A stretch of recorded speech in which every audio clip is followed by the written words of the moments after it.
Здравствуйте, меня зовут Ахмарал Абдиманаповна. Я учитель русского языка и литературы. У нас очень дружный коллектив. Наш заслуженный директор Нургуль Мамыровна. Учителя Ульпат Джурошевна, Гульнара Аладжановна, Баша Рахмановна. Я никогда не забуду этот день. Я шла к своему классу проводить урок литературы. Это был 7 А. Веселые ребята. Тут я начала поправлять свою табличку. Не? Русский язык, литература? Алсапта вообще алсалское расписание. И то, что я услышала, очень поразило меня. Я не знала, как объяснить ребятам, что они не правы.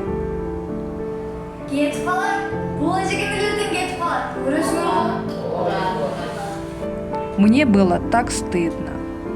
Стыдно было носить звание педагога. И тут я вспомнила слова Нургуль Мамыровны.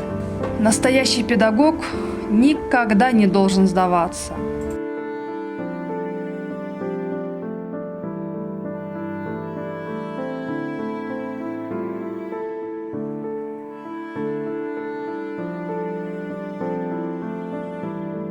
Но я не знала, с чего начать.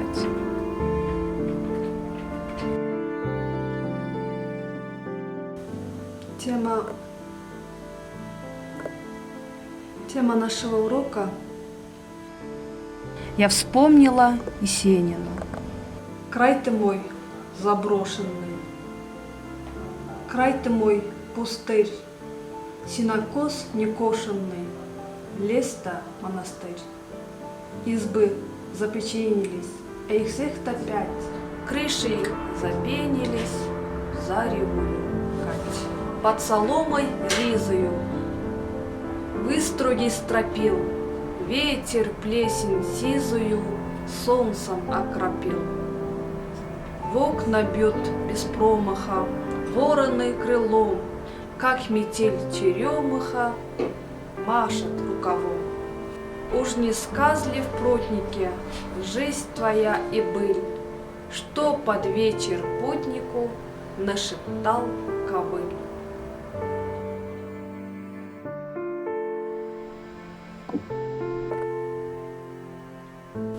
Тема следующего урока – творчество Тютчева.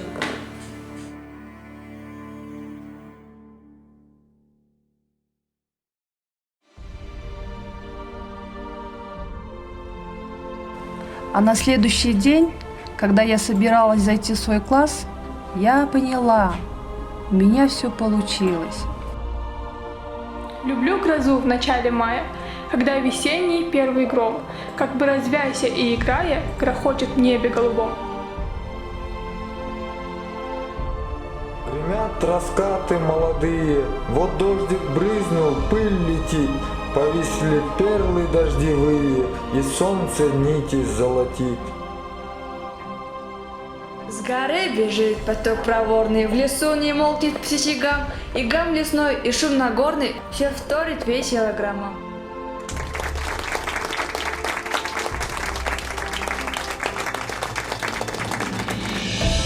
В тот момент я поняла, какая на мне ответственность. Ответственность за школу, где я работаю. Ответственность за ребят, которых я учу. Ответственность за себя, за свою профессию.